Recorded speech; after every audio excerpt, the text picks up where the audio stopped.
Welcome to Plato's Cave. I'm Jordan Myers, and I'm a master's student in philosophy at the University of Houston.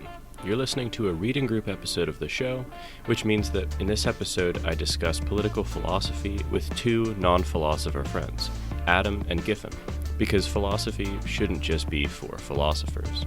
So, with that introduction, please enjoy our discussion of political philosophy.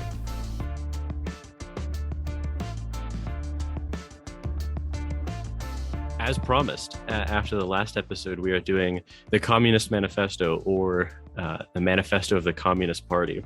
So before we start, Giffin, how are your shoulders feeling? My shoulders?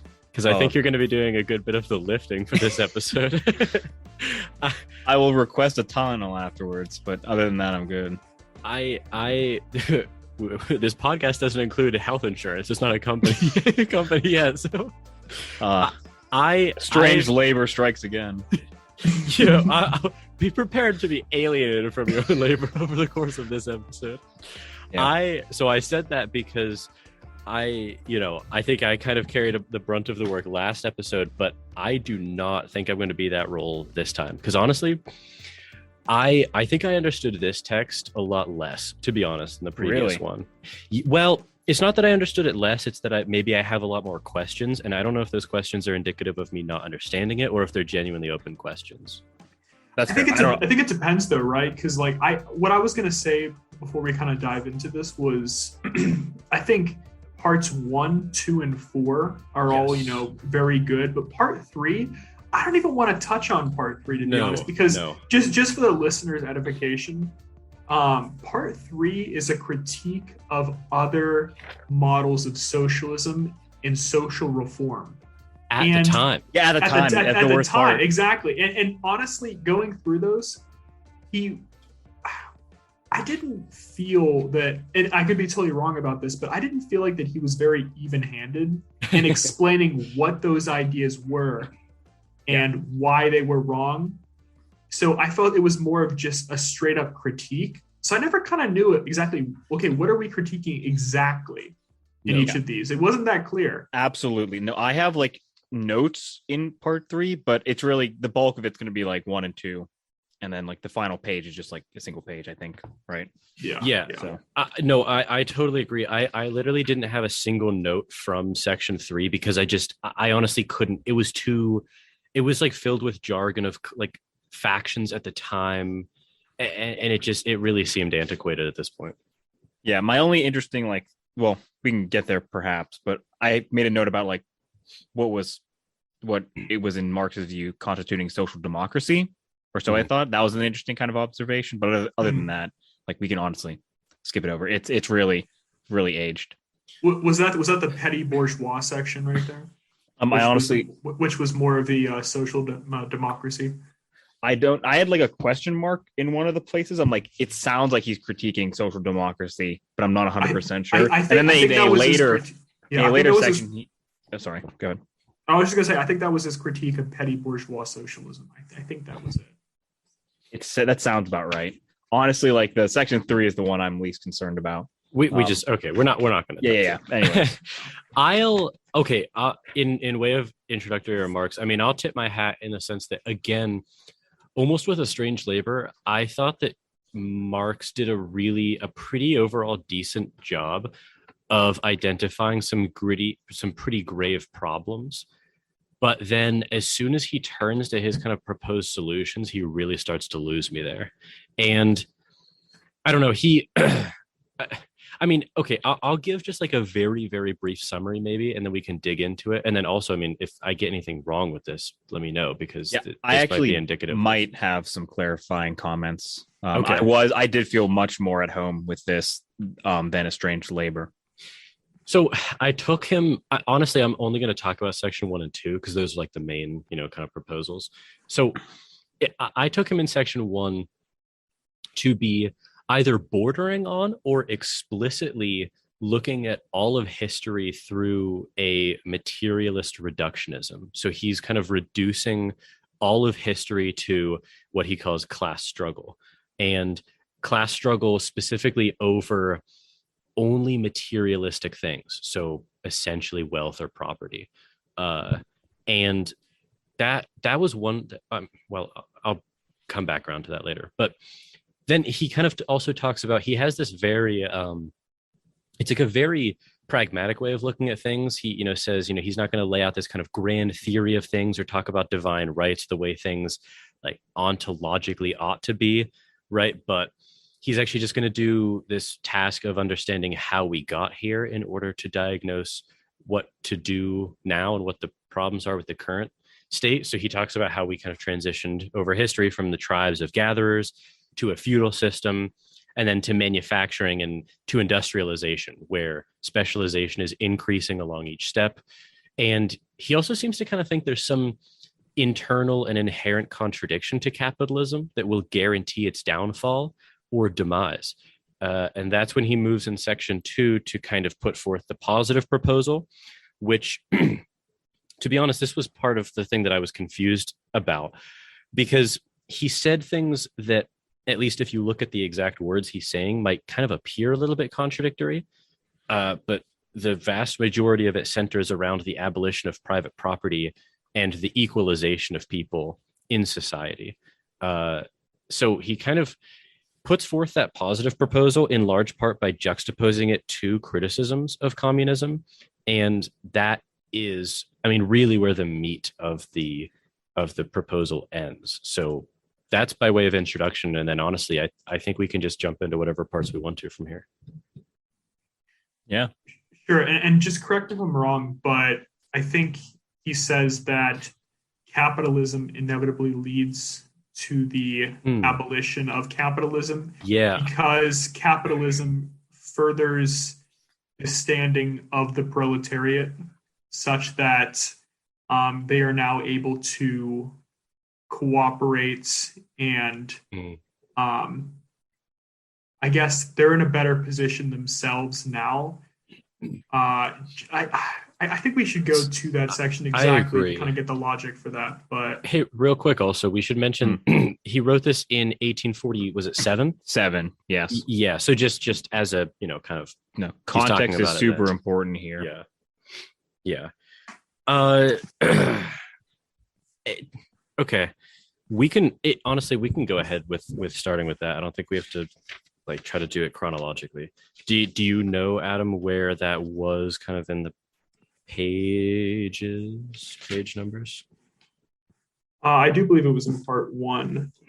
But that sounds right. But was it around? I had it highlighted. It was one of my favorite quotes. Okay, this might start to get at it. On page 17, 1, 2, 3, 4 paragraphs down, he says, and we'll post the PDF as always. He says, "We see then the means of production and of exchange, on whose foundation the bourgeoisie built itself up, were generated in feudal society.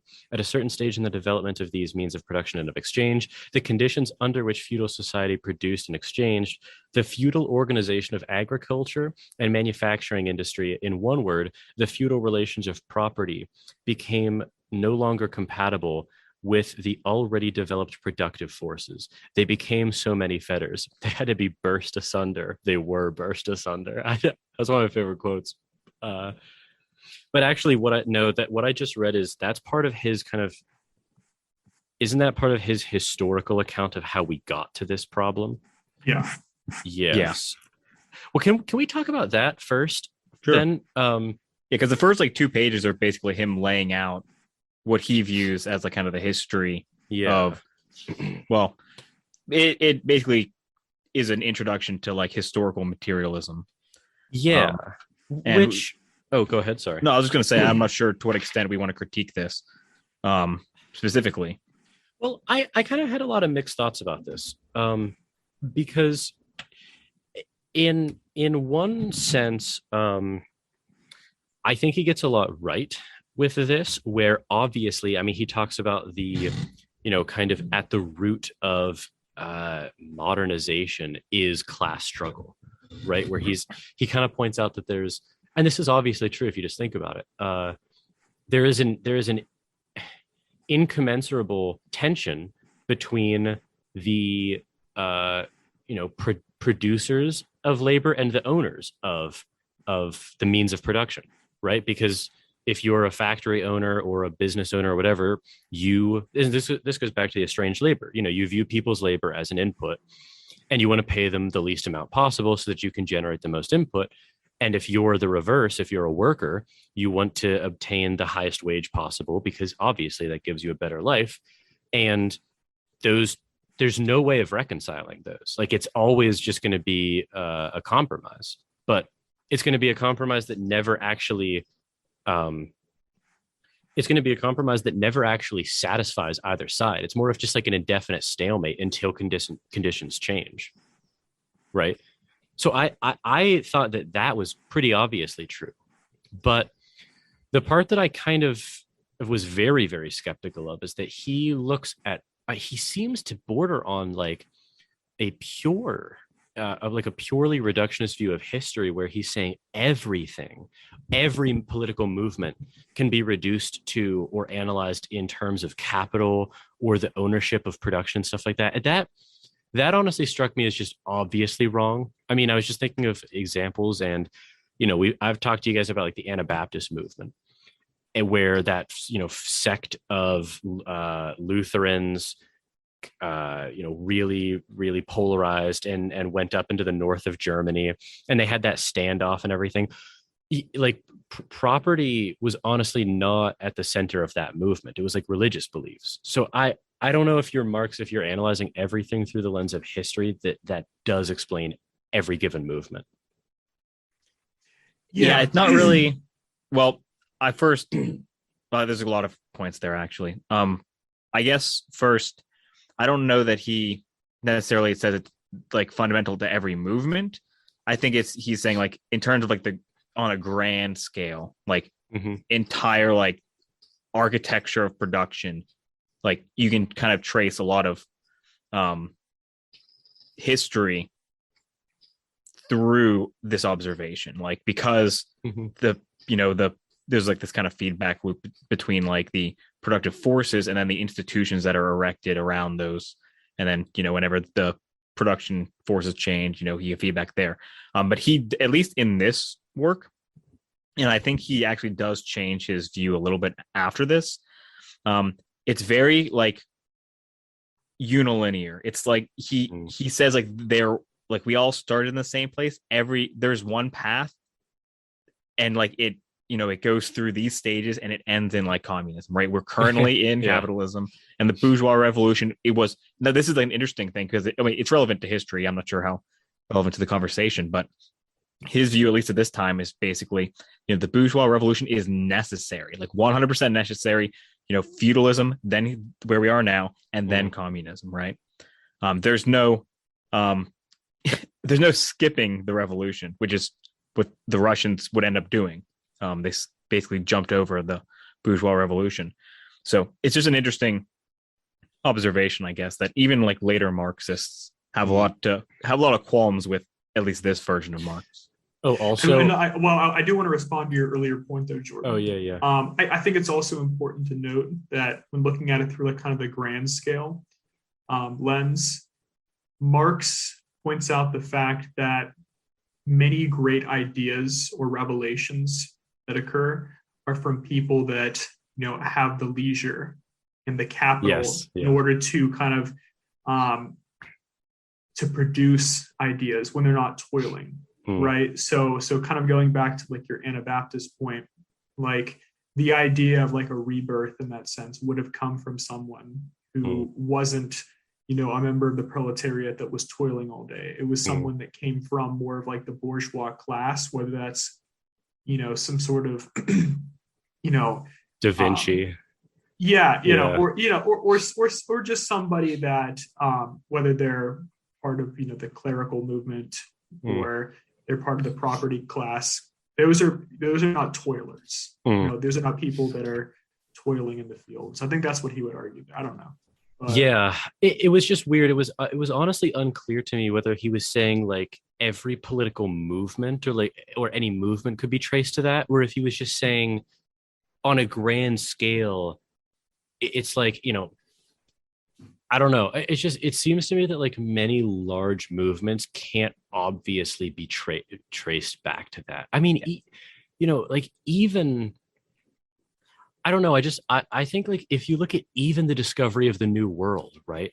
Like if you look at the early explorers like Magellan or Columbus, any of these people, it it's obvious that the conquest of resources was a huge factor there, right? You couldn't tell the story without that.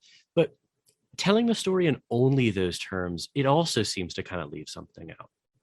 You know what I mean? I just didn't know if he was kind of doing that more purely reductionistic task. Yeah, I would focus less on like the idea of like all movements, because I don't think that would be something he would necessarily even at this time agree with. It's more of like he identifies the scale in which he's talking, which is saying like the importance scale, societal transformation, and then kind of goes from there to explain it in a historically reductionist kind of way. Yeah. And like I said, in that way, I don't think he's wrong. The interesting thing I wanted to remark on what you said, Giffin, because he actually almost has this like very weird teleological or Hegelian view of history, where it's like it goes through these oscillations of necessary steps that then converge on communism. As young Marx especially was an idealistic Hegelian, like 100%. And it's really interesting. That's like basically 1/3 of his project is kind of like that German philosophy, which he railed against pretty hard in section 3. It was funny. He critiques. He has critiques, but he does kind of adopt that kind of mindset of like the grand arc of history, kind of. But so like I don't know. Maybe this will be helpful, but. This is like a way I've heard like his project described, which it was informative, and this it was useful when reading this. It's that like Marx's project was combining German philosophy, English economics, and French socialism, and through this, I think you can see all of those elements. Jordan, you just identified like the kind of Hegelian influence.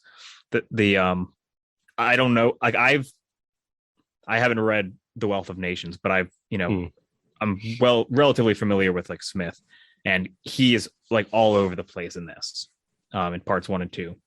Like Adam Smith, his thinking is everywhere. Like it is 1,000,000% clear reading this, especially whenever he talks about like the changes in like production, that he was like taking these ideas from Smith, good ones and bad ones, in fact. And then like the French socialism part is obvious. What do you mean good ones and bad ones? Didn't you hear Peterson say there's nothing good in the Communist Manifesto?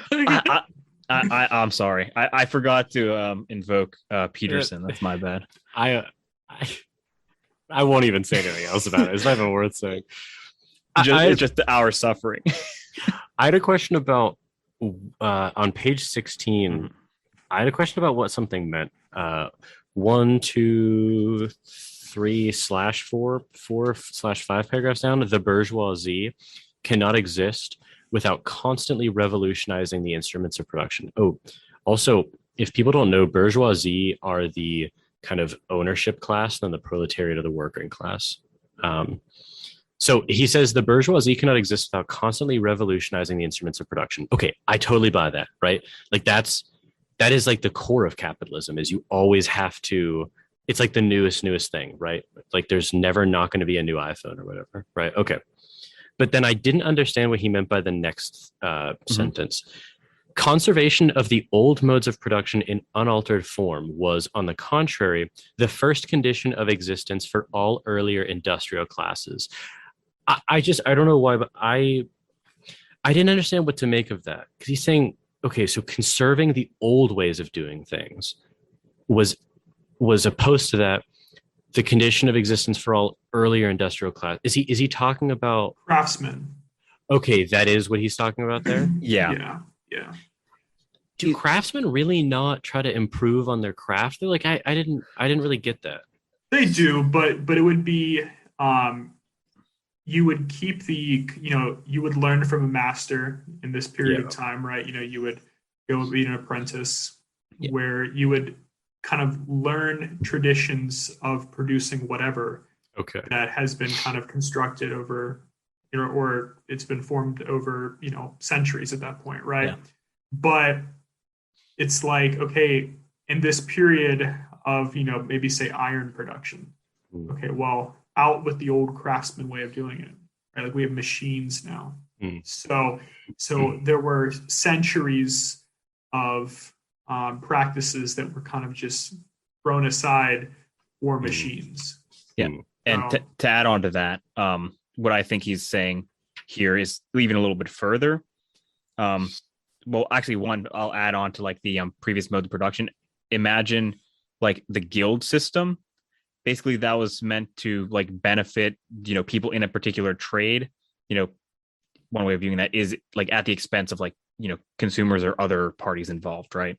So that's the way it was a very conservative in nature, right? But in addition, I think what he's saying here is actually like, not only have we kind of tossed aside the earlier like way of doing it, in the current system, it kind of can't propagate with any new conservatism. It needs to like there can't be like the pre-existing parties can't just like kind of bunker down. It's in the nature of like the new mode of production to constantly kind of tear down whatever institutions are there, and just find whatever's better, more efficient, right? Still within like the constraints of like the property relationship. If that makes sense. Yeah, it does. It's like it's different from all previous eras in that like it can't be conservative.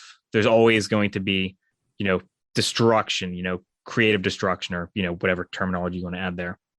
I think we should read that little section because that's one of the best written parts of this entire paper. But all fixed, fast frozen relations with their train of ancient and venerable prejudices and opinions are swept away. All new formed ones become antiquated before they can ossify. All that is solid melts into air. All that is holy is profaned. And man is at last compelled to face with sober senses his real conditions of life and his relations with his kind. So I don't know. I enjoyed how that was written because I did get what he was saying in the sense that I don't know. I don't want to read into this too much and kind of like make up some conception that Marx wasn't going for, but I do think that this paragraph at the very least kind of prompted me to think about what it would be like to like learn a trade, to like learn from like a craftsman, to develop your own craft, and now compare that to just like working in a factory. You know what I mean? Where it's actually like a strange labor point. Yeah, exactly. Where it's like these are just valued practices that were essential, but no more. Now there is, what is the best machinery? What is the best? And before maybe once you learn how to use that machine properly, there's a new machine, and you're part of the machine. I mean, you're just essentially a machine. Yeah, you're just like the machine's upkeep machine, or what Yeah, exactly. Okay, so, that makes sense. That makes sense because I wasn't exactly sure what he was going for there, and I guess after that he talks about how it's the next sentence. The need of a constantly expanding market for its products chases the bourgeoisie over the entire surface of the globe. It must nestle everywhere, settle everywhere, establish connections everywhere. And I really liked that too, because that just seems like a I don't know how you can argue with that point. No, what I find amusing here is that this point is just straight from Smith. Really? Yeah, no, 100%. Like we can talk about it afterwards, but like the best, like the clearest like observations of like the developing economy are just ripped straight from Adam Smith, straight from The Wealth of Nations. Like the observation of like the kind of labor being shifting from like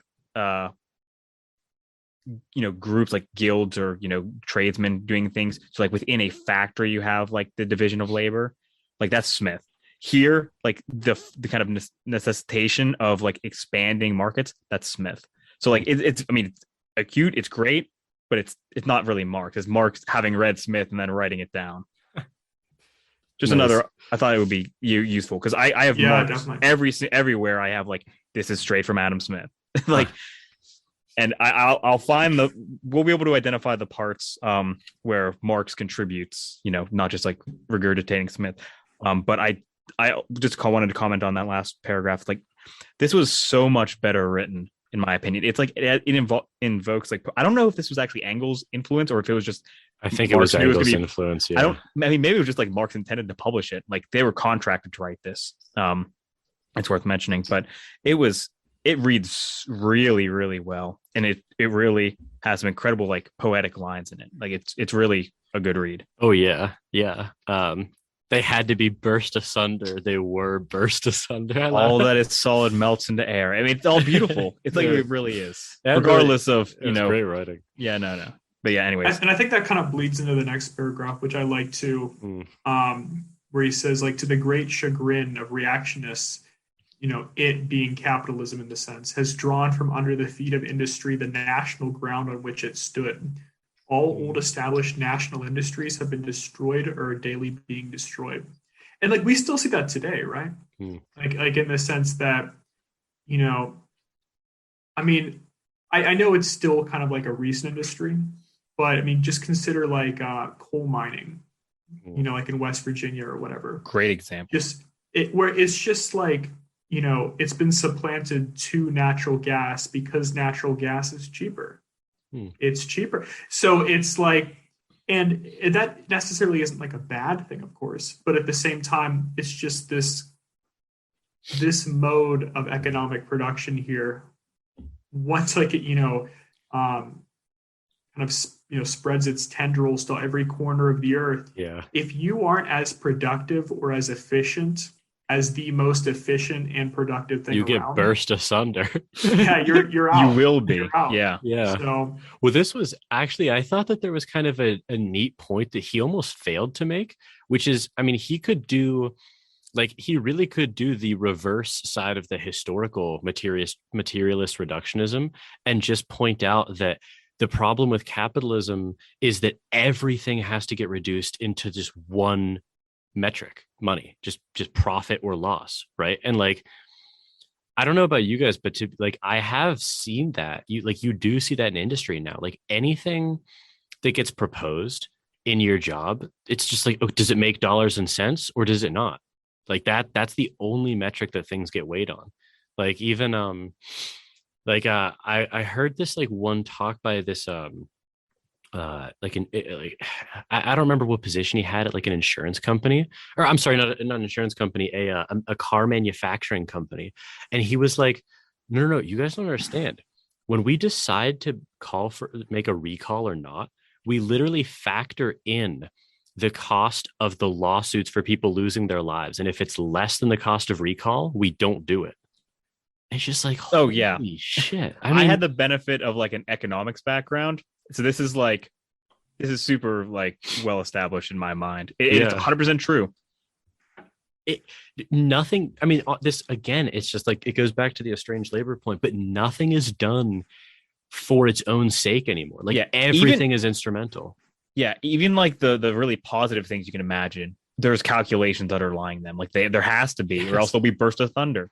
Like, like, you can imagine like even like a super benevolent act regarding like, didn't I talk about this healthcare last or something time? like something super like, like it will simply, like, if it happens to coincide with something that's beneficial to you, it's not because they were trying to like max. It coincided with profit maximization. That is the reason. Did we talk about this in the Bertrand Russell episode, where it was like it was discovered that that a coffee break actually increased productivity, so people were given a coffee break and they were like, oh, this is so nice or whatever, that we get like a 5-minute coffee break, but it's not for them, it's to increase productivity. I have another great example. So everyone knows Henry Ford, but did you know that like he famously like raised like the wage to $5 an hour, which was absurd at the time. It was, again, not benevolence. He said, well, I will create a class that will be able to purchase my vehicles that I'm like they're producing. It's like it is self-interested, you can, there's clearly some trade-offs going on, positives and negatives with that, but it underlies everything, simply everything. Yeah, that was. I mean, there were shades of that kind of mixed into to like all of page 16, but that was one thing that I did actually think he hit the nail on the head on. Was on just page that. 7. Oh Okay, yeah. Go ahead. Well, I was just gonna say on page 17, like we want to kind of move on a little bit. I just wonder what we think of this idea here, where I think it's, I don't know how I feel about it, but he's talking about the centralization of political power due to a kind of materialistic view of the world, where he says, I'm going to read on the second paragraph of page 17. So the bourgeoisie keeps more and more doing away with the scattered state of the population, of the means of production and of property. It has agglomerated population, centralized the means of production, and has concentrated property in a few hands. Okay, I agree with that for the most part. Yeah. The necessary consequence of this was political centralization. Independent or but loosely connected provinces with separate interests, laws, governments, and systems of taxation became lumped together into one nation, with one government, one code of laws, one national class interest, one frontier, and one customs tariff. I don't know if I mean, do we think that's true? There's one very banal interpretation in which it does seem true, which is like if you just, so he's kind of pointing to the fact that like he's pointing to the fact that these means of production act as almost vacuum cleaners for the resources around, including people, right? You know, the factory gets more and more efficient, more people work at the factory, they produce more goods. It's just kind of that, you know. So it seems parsimonious with that to assume that as those kind, and then you can imagine, you know, kind of companies forming pacts with each other and everything. In that sense, it almost does seem to go hand in hand with the point he was making about how the fingers of capitalism reach all over the world, and not in the sense that it is all over the world, but in the sense that if you just, I don't know, because it does seem parsimonious with what he points out about how tribes of gatherers kind of united and formed small towns, and then those towns united and formed small cities, right? And then the cities became city states, and city states become states and countries and everything. I don't know. That's like a very, very materialistic reading of that, but it doesn't seem wrong. Yeah. It was clearly, I mean, it's, you know, pulled from observations about like the, you know, specialization or division of labor. Urbanization is a natural consequence of kind of like the shift in mode of production. That seems, you know, logical to me. The political aspect does seem relevant, either in the fact that whenever you have like kind of lowly populated, like spread out communities, whenever they're, you know, being pulled towards like city centered, because that's kind of the you know, incentive system that's constructed, then you kind of have the unifications. Like that also seems natural. I don't know whether he's trying to make the claim that kind of like this simply goes on forever until, you know, communism. You know, I think he kind of is like, it seems like a kind of a wink at that. Like, you know, he's showing the arc without like, you know, comprehending or grasping with the idea of maybe diminishing returns to that, you know, at some scale. I don't know if you kind of were sure, but like overall it's like, yeah, that makes sense. Like I kind of, and lastly, it's like the capacity, because he makes I think this was a previous claim, he makes the point that governments are kind of oriented towards like the goals of like the bourgeois class. Then like the idea of the centralized government allows for further developments that like for, you know, the, you know, to the benefit of the bourgeois class that otherwise would be insurmountable, you know, like just centralization of things could like help coordinate railroads, like right, where you have otherwise massive coordination problems, governments are an instrument to solve that for the bourgeois class. And all of that seems to fit together, you know. It's just a matter of like the magnitude of his claim where you could find fault, right? Because he does seem to kind of be pointing to an arc, the very unilinear course of history. At least it's kind of subtext for me.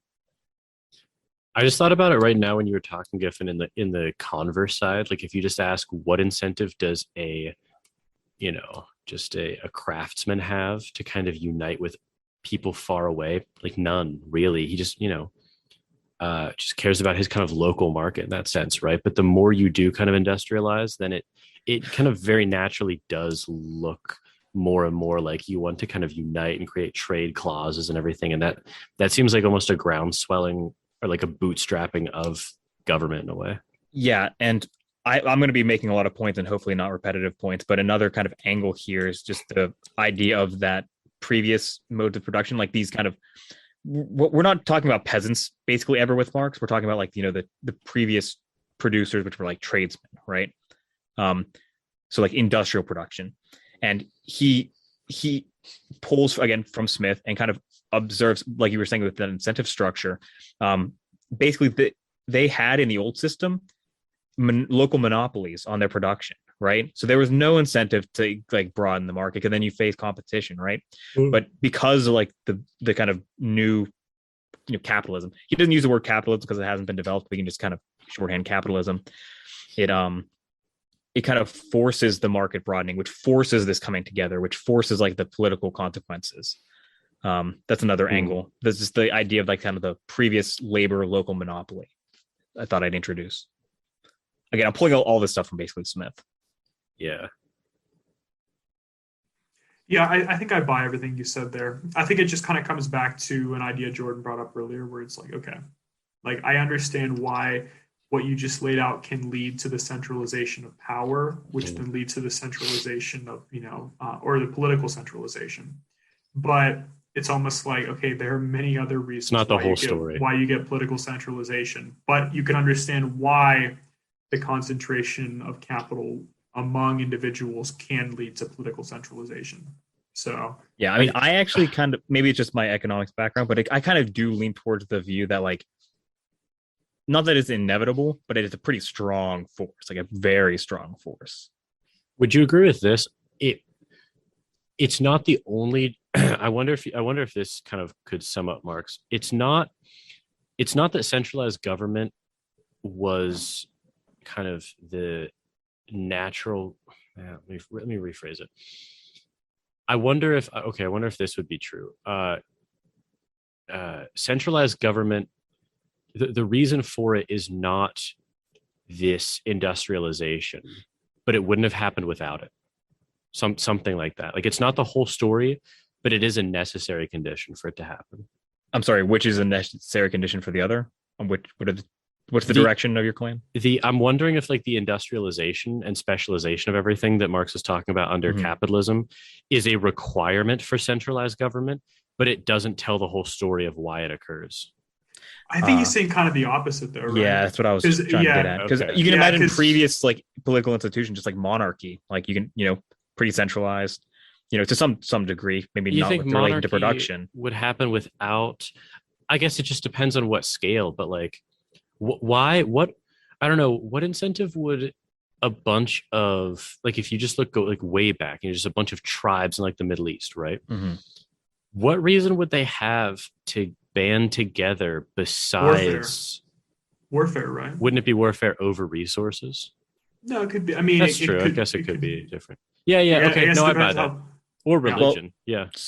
So there is other reasons why, but I think I do sort of buy his idea that the concentration of property among individuals does lead to the central or political centralization. Yes, I think I buy it going that direction. So, and especially from Marx's perspective, where you had Giffin, you would know this better than me, but I mean, how many different princes did you have in the Holy Roman Empire? Right? You had 50 some, so it's like it's actually very, very well timed, because I don't want to get too bogged down too much in the history, but this was in 1847. This was written in 1848. Continental Europe exploded into the revolutions of 1848, and kind of key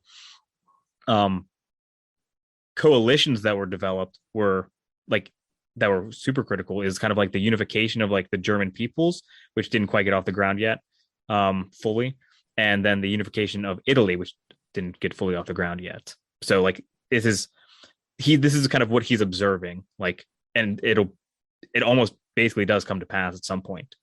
All right, he identifies he can look to Italy and say, well, there are some forces at work here, and some tensions building, amongst these random principalities or in Germany, etc. And the forces are, providing a lot of tension towards centralization. So it's very, I don't want to say that's the only place he drew this from, but like it makes sense for the time.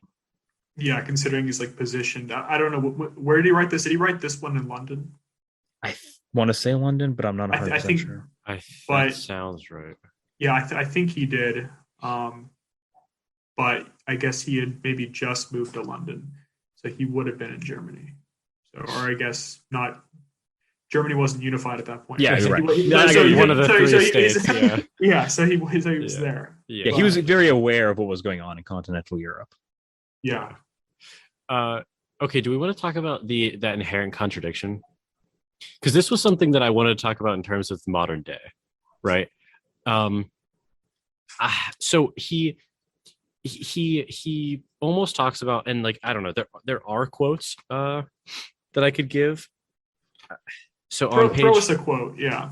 Toss us a quote. Yeah, toss us a quote to kind of bite on here. Page 19, second paragraph. But with the development of industry, the proletariat not only increases in number, it becomes concentrated in greater masses. Its strength grows, and it feels that strength more.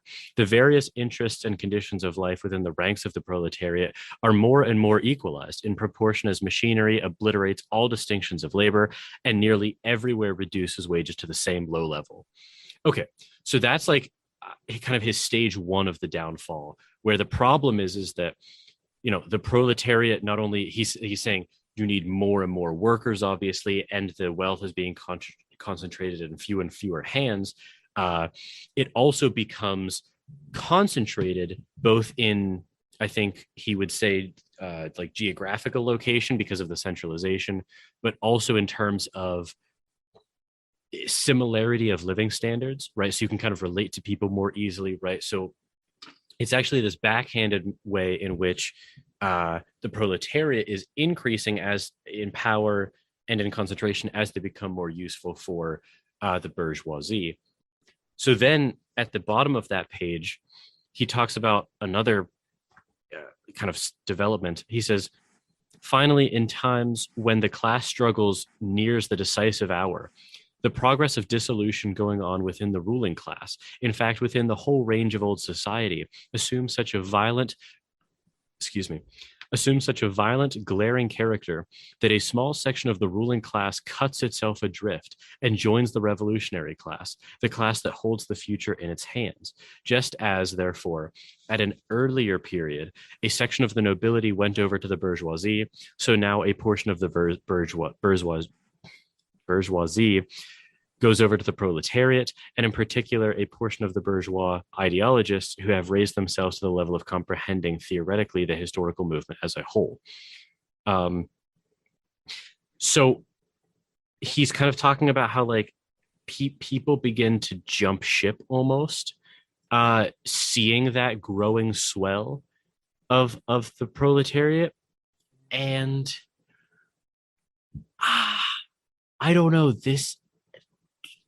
do we actually see that happening? Like, have we seen that happening? I don't know. That what the movement from bourgeois to proletariat? Yeah, I don't know that I agree with that, because I was thinking of people like Jordan Peterson and Brett Weinstein almost, right? Like people who are clearly elites, but who align with like, kind of the working class in a large sense of the fact that, it's the right-wing working class that they align with, right? And that's kind of their fan base, but they're not actually joining them.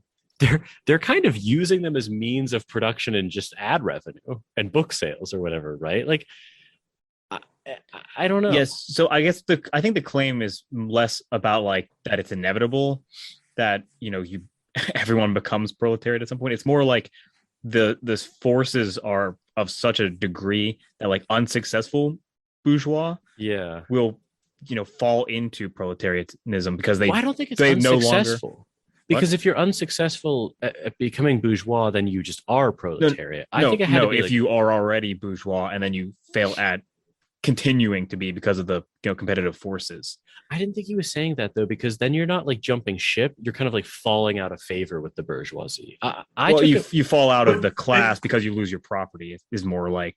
So that's what he's saying. I think that's what he's saying. Basically, like because the forces people out of like the bourgeois, like it, it's very turbulent, as he was saying in this page. If that's what he's saying, like it builds the proletariat necessarily, because even people who are in the ruling class will be forced out because of all these forces.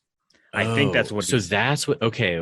He's basically saying it's continuing to grow even from previous rulers because people fall in. Oh, okay. I might be wrong. If you find a line that contradicts that, please let me know. No, it was just how I interpreted that line, because I thought that he was saying it's like, like the class struggle nears the decisive hour. Like I thought he was saying that some bourgeois people will see that the proletariat are kind of growing in number and then join them, like voluntarily kind of change sides almost, instead of suppressing them to join them.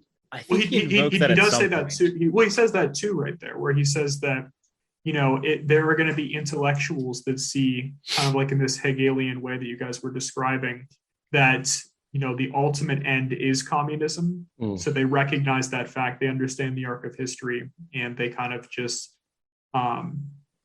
will join the side of kind of the inevitability. In that sense. They try to time the market. well, so buy the dip. That's one side. But then the other one that you guys were kind of talking about, I kind of interpreted that almost as Giffin was describing, where you could imagine, what about like kind of like a wealthy shopkeep here, like where we live, right? Mm-hmm. But what if they employ maybe 30 to 40 individuals? Mm-hmm. They might be considered part of like the bourgeoisie at that point, but say Walmart arrives. But not now. Right? Yeah. Okay. Right. Walmart arrives, they get displaced. Now they're part of the importantly, they lose all their capital, right? Like they'll just be bought out or just driven out. They can't pay rent anymore. Like they by definition, like they are no longer, a member of the ruling class. I especially liked the I thought it was even more accurate for like the lower middle class that he was describing, where it's like I especially felt that one today, where it's like there are a lot of there's so many examples we could choose, like say like a truck driver. You know what I mean? Like I don't want to imply that truck drivers are lower middle class, because they can make quite a good wage. But let's just say that you are a truck driver, like at the lower middle class, right? Where you do in this case, your job is threatened by market forces, in the sense that you could get displaced by automation, right? So in that sense, like someone in that position might recognize that like their position is pretty tenuous, right? Like they're kind of hanging on by a thread. So they might, even though they're not part of the proletariat, they might defect into the proletariat because they recognize that, or they might defect into proletariat interests because they recognize that they will soon, be joining that class potentially. So, which I thought was interesting. So. Yeah, exactly. I think that's exactly the kind of thing I was trying to point out. It's like the people will see that even if you're in a good position, you're not in a good position. Right. So I'm just looking at my notes here. Okay. So we have those 2 points on the table. He adds that people will be, there's this like increasing stratification, right? Where like the wealthy control more and more and more. And he almost talks about how they're like, this seemed to be at the heart of the contradiction, where they're driving themselves out of business almost, because people don't have the money due to lower and lower wages to actually buy the goods they're producing. It could, like the Model T example with Henry Ford. Yeah. So then on page 21, I'll just read like the rest of it. He says, it is unfit to rule. It, I think, being capitalism there again. Capitalism is unfit to rule because it is incompetent to assure an existence to its slave within its slavery, because it cannot help letting him sink into such a state that it has to be fed him instead of being fed by him. Society can no longer live under the bourgeoisie. In other words, its existence is no longer compatible with society. The essential conditions for the existence and for the sway of the bourgeois class is the formation and augmentation of capital. The condition of capital is wage labor. Wage labor rests exclusively on competition between laborers. The advance of industry, whose involuntary promoter is the bourgeoisie, replaces the isolation of the laborers due to competition by the revolutionary combination due to association. The development of modern industry, therefore, cuts from under its feet the very foundation on which bourgeois produces and appropriates products. What the bourgeois, therefore, produces above all are its own grave diggers. Its fall and the victory of the proletariat are equally inevitable. Okay. This is very interesting to me. Yeah, this is a huge point. It's like capitalism sows the seeds for its own demise, right? For its own demise, because it essentially, he's pointing out the fact, like, just to condense all of that, he's pointing out the fact that capitalism relies on this kind of endless churning of resources and production of goods and services and everything. And to do that, you have to continually drive down wages to get lower prices so that people will buy it and everything. You just have to keep, it's like a Ponzi scheme almost. You just have to like keep it running, you know? But he points out that just like almost by the laws of physics, that can't continue indefinitely. Like you just can't. No. Yeah, it's just. Oh no, exactly. You're gonna hit some wall at some point. That was a better analogy, even than you might realize, because I think he actually viewed himself as the Newton, you know, of like that's interesting economy. Like he literally thought he saw like the world just like flowing through his mind, like Marx and Engels. Like they, you know, what Darwin did to biology, like. This was going to do to like, you know, historical economy or whatever terminology you want to phrase it as, the world, whatever scope. So my question is like, especially in this earlier stage where it was unilinear. Here's my question. He seems incontrovertibly right about oscillations within capitalism, right? Like look at the 2008 market crash. That is just a perfect example. It was just this like churning of real estate and just loans for real estate, and they didn't have any more good loans, and they bundled these like packages of poor loans and rebranded them as, it was pure madness, right? And it was all driven by just this, we got to have the stocks up, so that it was just all a Ponzi scheme, right? Line goes up. But I don't know, like this was written in 1847 and it's 2022 and there's a lot of capitalist countries, like the vast majority are at least either capitalist or, you know, very capitalist in yeah, I mean, are there any like non-nominally communistic powers left? And that was the other like side of my question is like communism hasn't worked, like yes. So I might be able to. Well, I kind of want to throw out that idea first to see if you guys were kind of got this impression too. But do you get the sense like in this paper that Marx thinks there's like a finite amount of wealth? Like let me read you this quote here. Yeah, please pull it up to back up. It's on page 20, final paragraph. He says, the modern laborer, on the contrary, instead of rising with the process of industry, sinks deeper and deeper below the conditions of existence of his own class. He becomes a pauper, and pauperism develops more rapidly than population and wealth. I don't know about that. So, like, it almost seems like he's saying, like, you know, considering, like, wealth is, like, among just a few hands, the idea that wealth is going to, you know, further and further increase, you know, in his mind, I could be wrong here, but it just seems like, you know, more and more people in his mind, if there's a finite amount of wealth, become paupers. And the idea of people gaining wealth, there's the rate at which people are gaining wealth diminishes because there's less wealth to go around. I don't know. I don't think he. Wait, before you disagree, because I want to hear if you're about to disagree with what I'm saying, but I want to put it out there so that you can do it. For sure. Yeah. Okay. So when I read that, I thought it's almost as if he failed to predict that, generally speaking, skills could keep up with the pace that we lose resources at. So it's like, yeah, we're kind of there's not an infinite amount of resources, but the ways in which we can manipulate the amounts we have is kind of keeping up with the rate at which we're just churning through it, in a sense that like he almost seemed to he seemed to not get that we could keep conditions pretty bad, but not bad enough so that floor would always kind of creep up just as a byproduct of all of this innovation.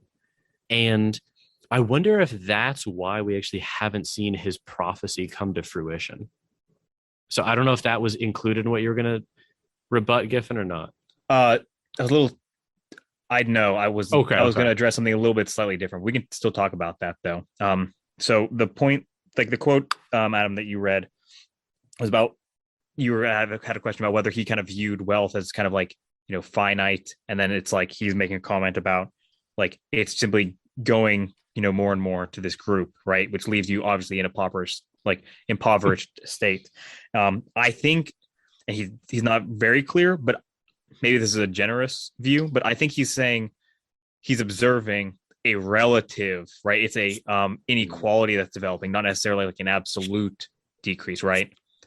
Like the wealth is continuing to increase, but the proportion which goes to like the less desirable class is shrinking, right? It's the idea that, which that's true historically speaking, right? Yeah. Oh no, this is basically what Henry George would point out in describing like the coincidence of progress and poverty, right? It's like this growing inequality, this wealth gap, not necessarily like there's a finite amount of wealth, right? Because I think if he read his Smith properly, which he sometimes did, he'd probably recognize that like one of his critiques of previous, you know, political economists was that they viewed wealth as being finite, right? Don't let gold leave the country.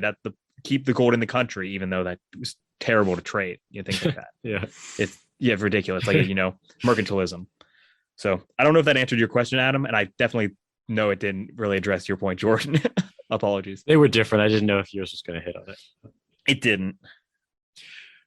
That okay? No, what you said actually makes sense to Adam. I definitely agree with Jordan though, like in the sense that like he definitely didn't predict what was going to happen in that sense. No, so you know, that living standards, yeah, you know, would improve in such a way that, you know, to say that pauperism is developing more rapidly than wealth, or that pauperism, I guess that is what he says. Pauperism develops more rapidly than wealth. It's like, yeah, can we really say that happened? No. It's like relative pauperism did, but not pauperism. Absolutely, because at this point, like 30 years from now, like, you know, you start to enter the Gilded Age, right? That's like the kind of most famous example of like the inequality, right? But wealth is developing, you know, like pauperism is relative, right?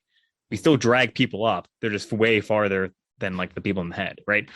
And I'm going to make another kind of broad point about like my previous knowledge about Marx's claims is that like kind of I don't know if you guys like had a preconceived notion of this, but Marx very like obviously states that like the bourgeois is like the most productive class of all time, like ridiculously. And his project was basically to say, we're going to keep or expand that productivity without the kind of like morally atrocious nature. Yeah. And kind of that link is where it's like this is where he kind of pulls his Hegelianism and kind of his like kind of skewed observations. And he's like, the arc will get there. But I mean, from our frame of reference, it's more like, well, we have 150 years of knowledge, and it's like, it's a trade-off really. That's the kind of situation we're in, right? It's like the Soviets were importing technology like 30 years after like the US started. It's like, no. Like, we haven't quite got there yet. You know what I actually just realized? Marx is actually kind of an accelerationist. He actually wants things to get so bad. Isn't that kind of at the root of his theory? He expected it, and like no, I acceleration isn't definitely by it, isn't it? Because I don't know if it's strictly entailed. Go ahead. I kind of thought it was, because on his view, it's like the people pauperism is like a necessary condition. It's not even like an incidental one. You actually almost have to like drive people into pauperism such that they. Because here's why I think this actually goes back to the point I was saying. I think the reason why we haven't seen this prophecy come to fruition is because we actually we actually can't in this society drive people that low in large enough numbers, because what he failed to see is that like what I said before, our skills are keeping up at like a very kind of neck and neck pace with the pauperism. so it's like, because the relative pauperism is just blowing up, right? I mean, just what it's like 50% of the wealth is owned by 1% of the population in the United States. It's something like that, right? Yeah, sure, whatever it is. It's if it's not that, it's very close. I'm not off by more than a few percentage points. It honestly could be less than 1%. I think it might be like 0.1%. Okay. Sickening. So I'm definitely not off by more than 1%. So, well, I don't know. It's almost like what he failed to see is that people can get. I feel like he failed to see the extent to which people can become sedated, almost like. Are you really going to throw off the reins of production if you can kind of come home to like, it's like a shitty apartment, but it's like an apartment, and you've got like an Xbox or whatever, right? And you're just gonna you're gonna like order Chinese food, and you don't have anything in your savings, but that's kind of a problem for later on, right? And like, I don't know. This might be a case, like actually good evidence, Jordan, that like in the paragraph we were just talking about, maybe he actually did view it. Like, I think he is an accelerationist. Oh, I was going to talk about like the point about like absolute wealth versus relative wealth. Yeah. But like, he would definitely he would feel the pull towards accelerationism, right? Because it would prove him right. Like, I don't know. I think it's a necessary. He thought it was natural. I don't know if he would like say we have to keep like impoverishing people. That would be like the accelerationist thing, right? Like, let us, go towards this so that we can, emancipate ourselves later. But he, in line with like what he failed to see, he actually mentions it, because he mentions like in England, like the series of acts from like the 1830s, right? That were like kind of the 10-hour day, right? The 10-hour day. It was a series of events, but that was like that was the thank you. Like they're basically reforms, right? Yeah. And so in a sense, like he was spot on, because he's writing in 1847, and in 1848, revolutions explode across Europe, right? But in another sense, we don't even really learn about the revolutions of 1848 because the Anglosphere wasn't affected by it. England had reformed the system, and so there was not the pressure to for large scale revolution. Reformed it to what? Just kind of dialed back the exploitation? Like so the worst excesses of capitalism were like addressed within the legislature, which kind of like lowers like the the pacified energy, people, right? Exactly, because this was in part because England was developing first, right? They went through this arc earlier, and like if Marx was a little bit more observant, he would see that like you can actually like develop a system where you kind of like can address the worst aspects of capitalism, but keep the productive power in a world where you can't really get like both, right? If you view it as a trade-off and not like the grand arc of history, like it was self-regulating in that sense. Like there was no like inevitable explosion, and he would have been able to see that if he saw that England, the next year didn't explode into revolution, right? It was continental Europe who developed after. It wasn't as far along where it was like exploding. I know there's another side. I know Adam knows this saying, but like, how in fighting, there's that saying, the most dangerous guy is the guy who has nothing to lose, like the huge underdog. It almost seems like England, like from what you're saying, Giffin, learned that lesson almost, and they just gave the underdog a bit more. He was like a bit more conservative in the fight. No, it's 100. Hold on, like you guys can keep talking about. I'm going to pull something up. Well, I actually was going to just kind of comment on something very similar to what you just said, Jordan. Oh, okay. Where it just seems like, giving your example of someone coming home to like play Xbox, might order Chinese food.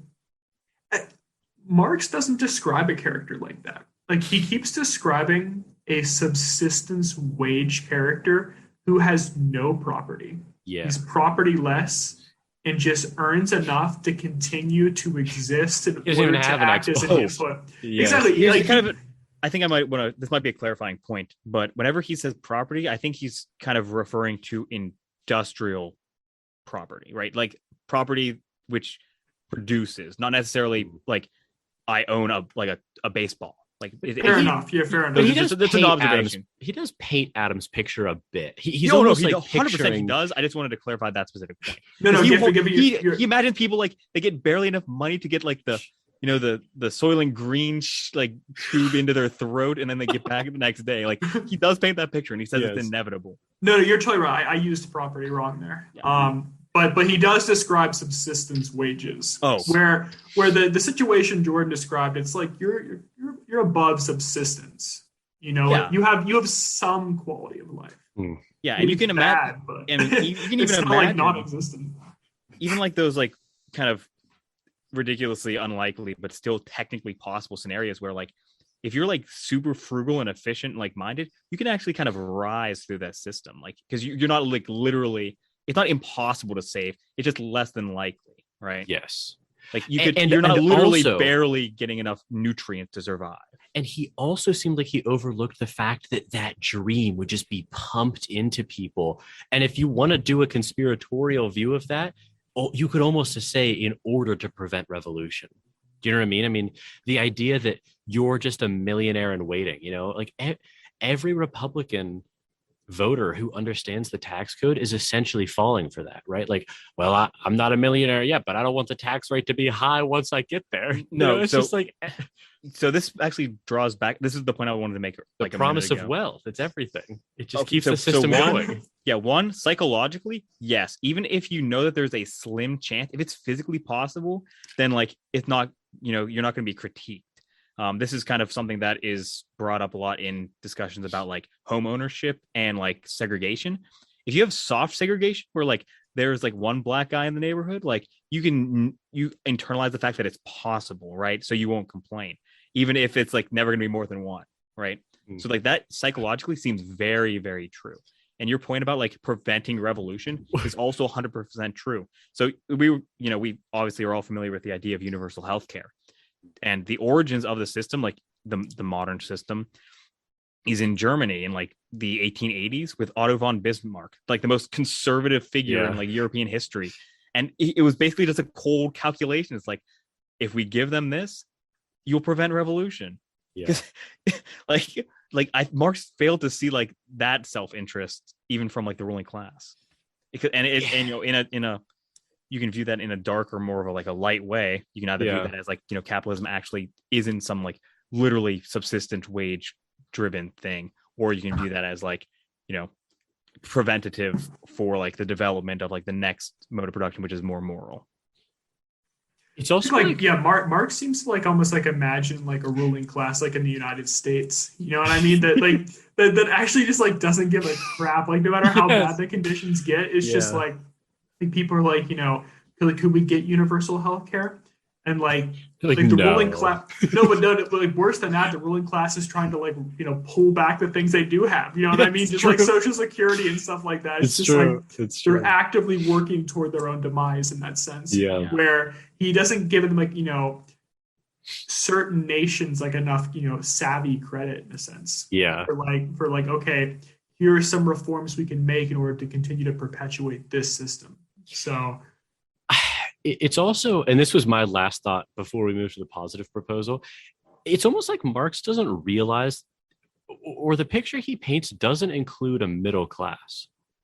And I wonder if that's also a really big reason why we haven't seen that kind of prophecy come to fruition, where, I don't know, it's like, because look, if you're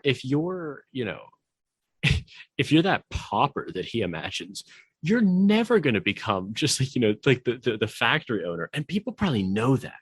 But there is that dream of just becoming like kind of, just like white suburbia, Yeah, because like it's kind of like the distinction I made, like I commented earlier. It kind of relates to that, where like you could technically be like, again, his definitions are a little shaky, and they might change over time. But like if you like don't own any of the productive like property, right? Like you don't own any factory or something, but like you have like enough inroads into like the more personal like aspects of like property. It's like, maybe a home would like be considered like enough. It's like you're not like producing anything, but it's like an inroad enough towards that end. It's like you have some sort of capital, right?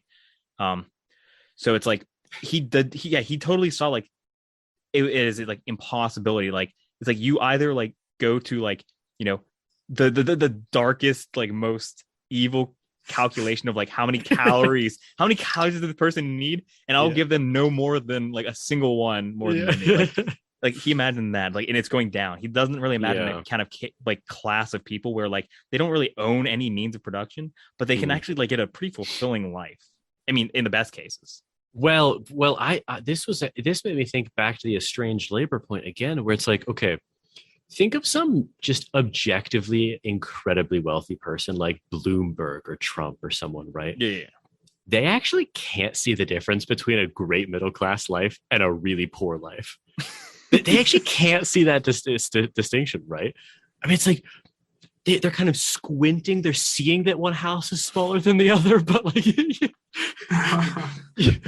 know what I mean? It's like, but I've got factories, you know. But so from that perspective, I almost wonder if, I don't know. But then from the perspective of someone who is objectively poor, like if you're making $25,000 a year and you look at someone who just has a great middle class life, a family income of like $110,000 or something, you're like, that's amazing. And I could maybe get there somehow. Like most of us won't, but maybe I will.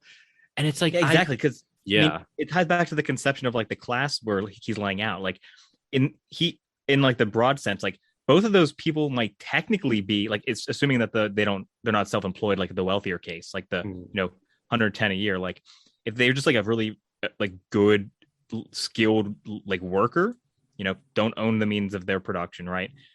Like Marx kind of views them as like the same. It's like he doesn't have like the capacity to distinguish. He doesn't have the resolution. It's almost like he didn't really get that Ralph Waldo Emerson quote. Most men lead lives of quiet desperation. That's just what the middle class is.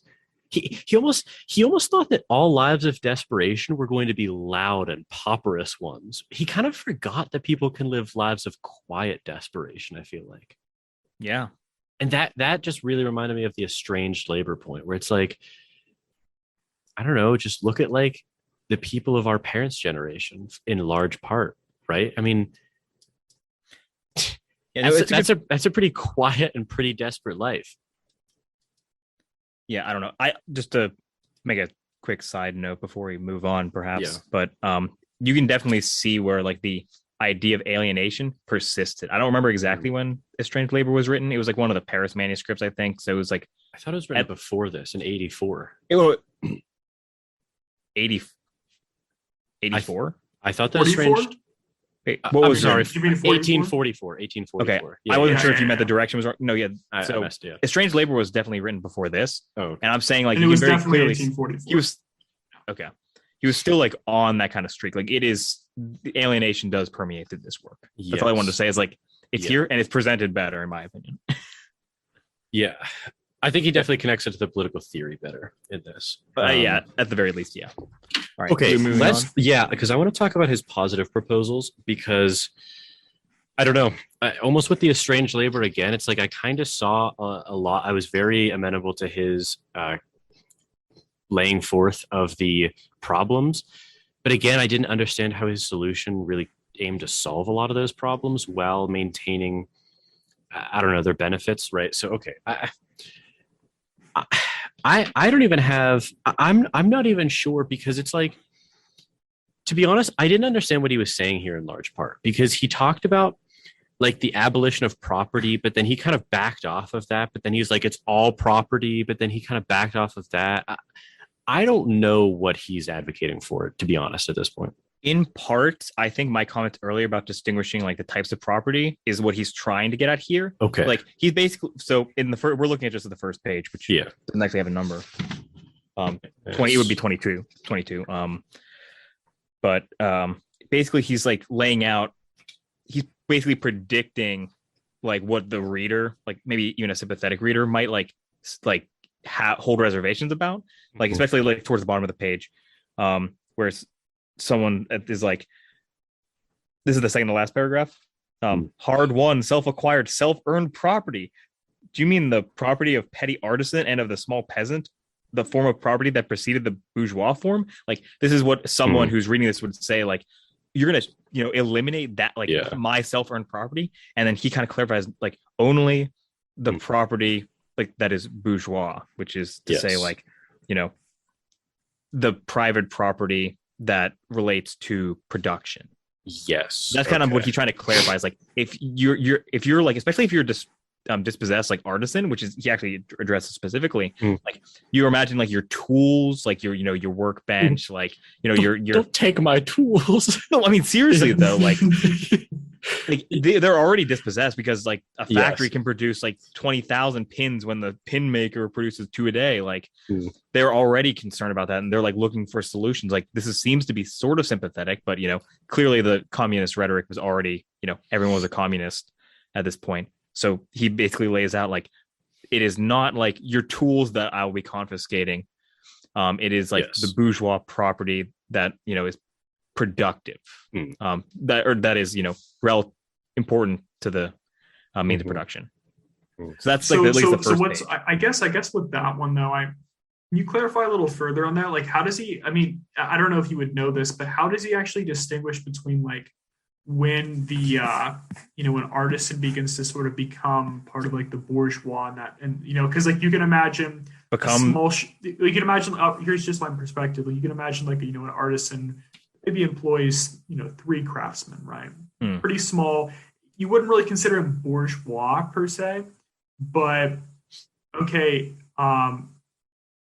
So you're not going to kind of socialize his property.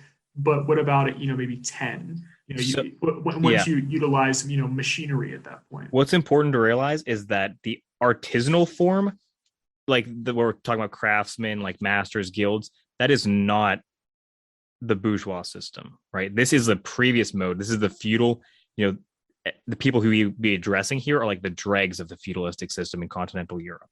These are like in the system, like the master doesn't own doesn't own the production of like people under him.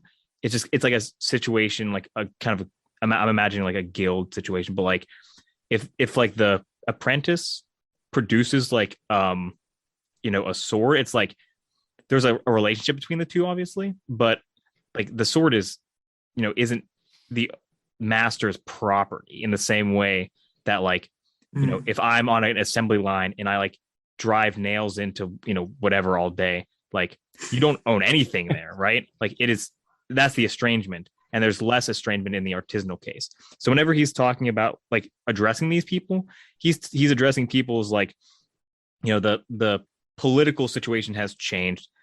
These people have been dispossessed by both like the productive forces and like the political institutions shifting towards a notion of private property. And they were never really bourgeois. They had the potential to become it if they kind of adopt some of the form, right? If they turn their little like, craftsman workshop into a factory, even if it's like a small scale kind of thing, you can imagine, like you are the one who hammers like, the sword when you pull it out of the forge, right? It's like in that case, like he would become bourgeois because the sword is his property, right? Like he kind of adopts the form. But in this case, like the dispossessed artisans are actually like one of the primary audiences, which is why he addresses it here, because they found themselves like going from like a kind of well-off kind of protected class and just thrown into the ocean of capitalistic forces, realizing that they didn't take advantage of the notion of private property in the same way. So you kind of interpret Marx here that anyone is bourgeois. And I don't want to say like, speak too broadly here, but you're kind of reading it that anyone who's bourgeois is someone that exploits another's labor. I mean, yeah, that's my understanding. It owns their means of production. Like if you're in that position, you're part of the bourgeois class. Exactly. You are a property owner, where property refers to like relative to production. And if you own that means you're going to be owning the end product of whatever like individual division of labor that anyone underneath you contributes, right? So that's kind of like that's my understanding currently. And now it could be slightly off or way off, but like, that's my understanding is like you're part of the bourgeois if you are like the productive property owner, right? And like these dispossessed artisans are his prime target because they feel the loss of their stature and like their form of production doesn't gel anymore. Because he contrasts it right with the next sentence where people say, or do you mean the modern bourgeois private property? Exactly. And then he responds, but what does wage labor create? Does wage labor create any property for the laborer? Not a bit. It creates capital, i.e., that kind of property which exploits wage labor and which cannot increase except upon condition of begetting a new supply of wage labor for fresh exploitation. So I think if you meet that condition, then you're considered the bourgeois. That makes sense. Yeah. I just had a funny, I was like, that's actually true next to it when he asks, but does wage labor create any property for the laborer? Not a bit. I was like, that's actually true. Oh, that's exactly it. And that's kind of like where I took it as more of like a definition for him, right? It's like, if you know, the contrast that I laid out between like the artisan little like workshop and like a factory is that like, you might have like that sword, like you just like were kind of guided by the master in the first case. The second one, you hammered the, you know, you hammered the sword. Yeah. You get like the slop so you can come back in and hammer the sword the next day. It's actually crazy too, because it's like, oh, he's actually right about like this subsistence living almost. I mean, like you go into work, you do this very specialized, very estranged task, and then you get enough money to live just a very comfortable lifestyle, but not comfortable enough that you can't be obliged to come in the next day and still do it. I don't know, that I was like, oh shit, he's actually kind of right there. Like, I do find like 100% right where he says like not a bit. It's like, yeah, and not a bit. Yeah, like really not a bit. Okay, so on the next page 23, he says, let us now take wage labor. The average price of wage labor is the minimum wage, i.e. that quantum of the means of subsistence, which is absolutely requisite to keep the laborer in bare existence as a laborer. Okay, so like I just said, So he continues, what therefore the wage laborer appropriates by means of his labor merely suffices to prolong and reproduce a bare existence. And this is what we were talking about before with he's almost imagining like too low a floor for reality. And he continues, we by no means intend to abolish this personal appropriation of the productions of labor, an appropriation that is made for the maintenance and reproduction of human life, and that leaves no surplus wherewith to command the labor of others. All that we want to do away with is the miserable character of this appropriation under which the laborer lives merely to increase capital and is allowed to live only insofar as the interest of the ruling class required it. Okay, what is he saying with that last part? Because he's saying we want to deal away with the miserable character of that appropriation under which you exist in that recurring cycle. Like I just said, you only make enough so that you have to come back the next day, but you're able to have a comfortable enough life that you don't revolt. Yeah, so basically, there's the key line is, we by no means intend to abolish this personal appropriation of the products of labor, right? So you're imagining this would be like the sword example. He's still addressing the artisan. He's like, if you've heard that communists are going to take your sword, it's like, no, it's only the aspect of like the labor that has been appropriated from you. Like you get it back. It's not like it's being taken again. Okay, now, so is it he materialized physically is different, but yeah. So what is he saying in the positive dimension then? Is he actually advocating that we just go back to like the craftsman age? No. Okay, so what is he saying there? So he is basically imagining. He hasn't laid down an overly positive like claim of what it would look like. He's saying the next stage will have the productive capacity that we have. We can't go back in productive capacity. And going back to artisans, it's absurd. It would just destroy everything. Yeah. Once you realize that like a pin factory can produce 10,000 pins a day and a pin maker can produce 2, you cannot go back. He's imagining you keep that productive capacity, but you remove this kind of bourgeois property. To it. Exactly. You remove the estrangement. Okay. And he's saying to the artisan, like, you will not have like your, the product of your labor estranged from you anymore, but you will still there will still be, productive forces. Is kind of like underlying that. Okay. I'm very interested in how he thinks we can do that. We're all interested in that. Yeah. It's his collective ownership that he gets into. Yeah. Which I guess I I want to talk about that because I did not understand how that was supposed to do away with the estrangement. But I don't know about the estrangement. Yeah, so but isn't that the miserable labor of the appropriation? I mean, but I think the idea there is that if people are collecting equally, from the production overall, like you still are like appropriating the production of your work, maybe a little more indirectly in the sense that, like, let's say you're producing boots. Yeah. And, the boots collectively are owned by the people who produce them, and you get whatever, equal cut of the boots once they're sold. I mean, it might not be the boot you made that gets sold for the money that you're given, right? But collectively, you're part of that system. Can we move on to the next page? I think it has it's getting there. Can we also skip the part about the family? I just didn't think that was that interesting. Unless you guys did. I'm sorry, where's the family? That's 23 still? No, I'm sorry, it's 24. I was a page ahead of you. Oh no, I want to go to 24. I just don't know where the family exactly comes in. Oh, it's like 24. I was like, abolition of the family. Like this. Oh yeah, no, we don't need to address that. Okay. Point. Oh no, it's like kind of in the middle bottom. I see. Have you seen that? There's a guy out in California who I think it was in I forget the name of the San Francisco paper, but it might be the San Francisco Chronicle. He just published an article, it might have been a week and a half ago, arguing for universal, orphanage. So that I've seen, it wasn't that paper, but I've seen an advocation for something very similar to that. I mean, I thought it was worth noting just because it's now being published in major papers. That's interesting. Yeah, you're right. Yeah, so there was a popular philosophy piece about that.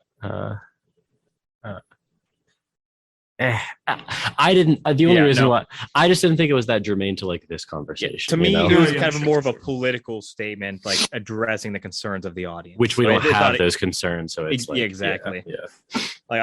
My biggest horror isn't that some abstraction of the family is going to be lost here, right? Sure. We have 150 years of history after this. But what I wanted to draw to is the second paragraph in 24. Communism deprives no man of the power to appropriate the products of society. All that it does is to deprive him of the power to subjugate the labor of others by means of such appropriations. So that's kind of where he's kind of addressing what he means, what he's trying to get at, what is it, what is he talking about, and what is he not talking about, as we were talking about just briefly. So that was kind of the conclusion of that point.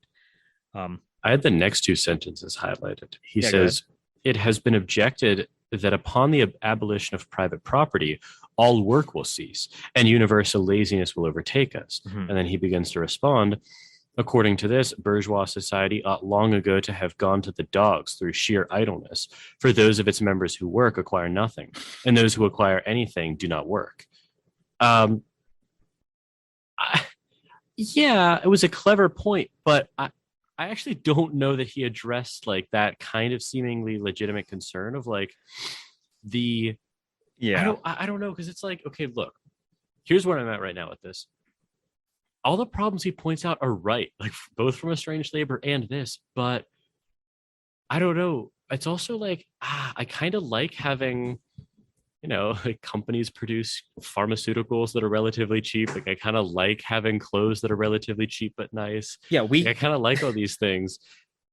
I don't know. Doesn't the incentive? Because right, here's the problem. The incentive structure is a farce. No one is actually gonna, or the vast majority of people aren't gonna work their way out of that pauperism, right? Even relative pauperism.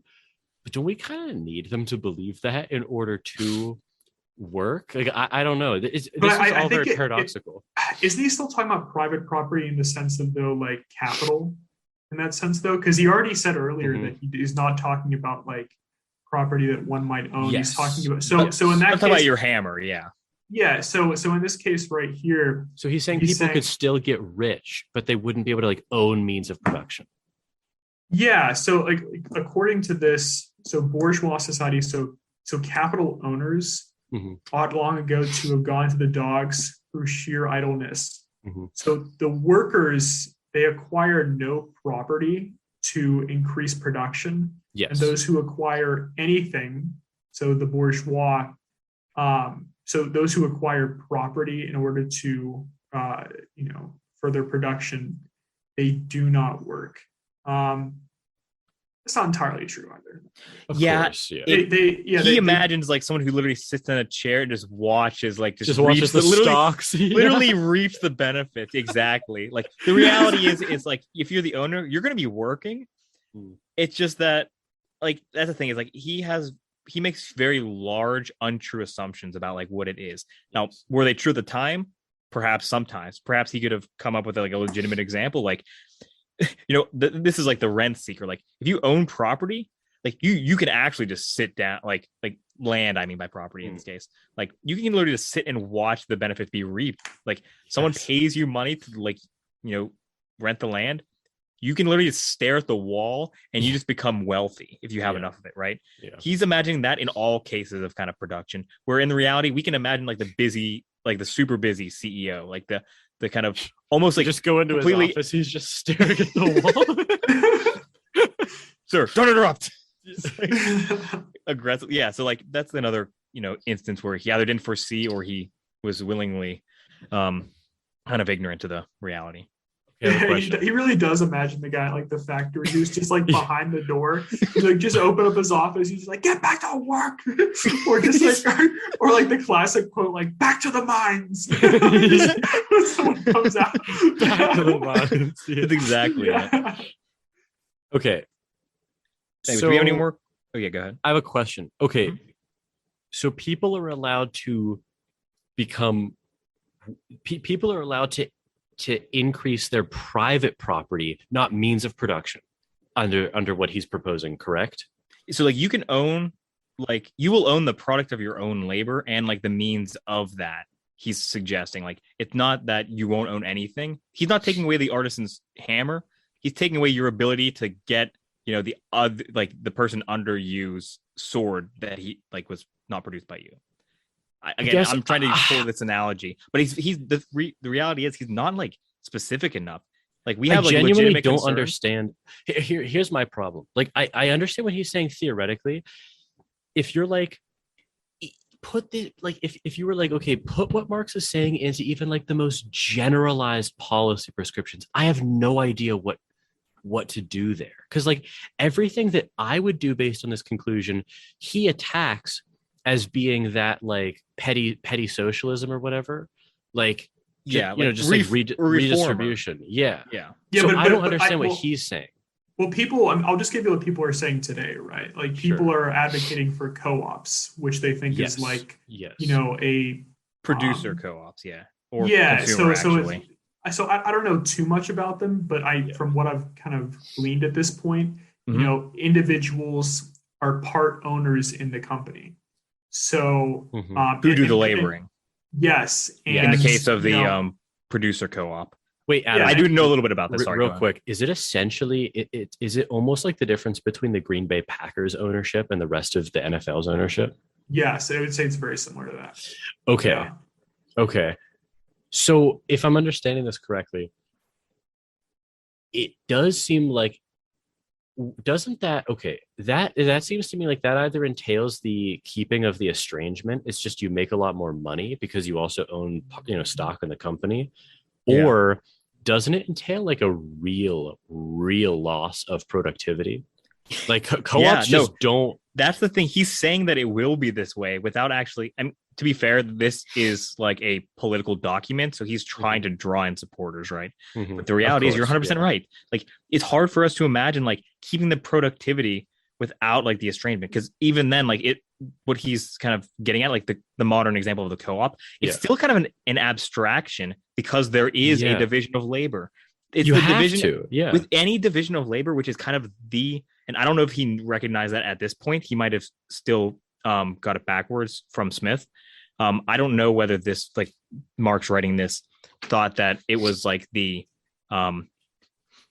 private property underwriting all of this yet, which I think it is, or if it was like the division of labor. Because Smith says basically once you recognize the division of labor, that's where the kind of the productive forces can come into play. Yeah, and Marx is like trying to basically say like the estrangement that implicitly is coming from the division of labor can be abstracted away.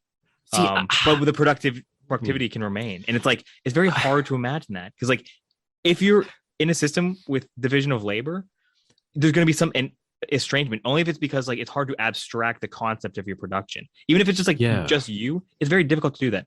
Or in a system that doesn't have division of labor, you don't have productivity.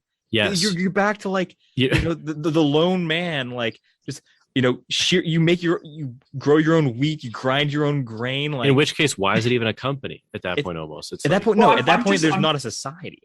like, I'm just wondering though, like co-ops do exist, right? 100%.